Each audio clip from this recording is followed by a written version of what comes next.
Hindi naman sa pinag-overthink kita, pero what if Staring out into magkatawagan kayo, di ba?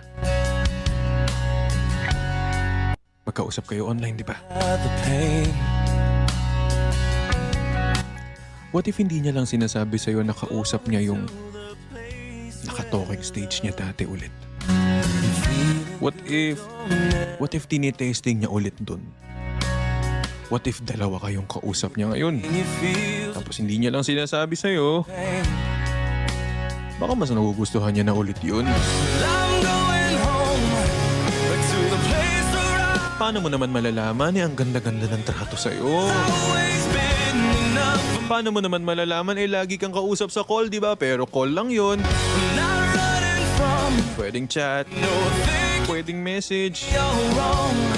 Yan ang hirap sa mga naa-attach ng 1 week pa lang. Just for me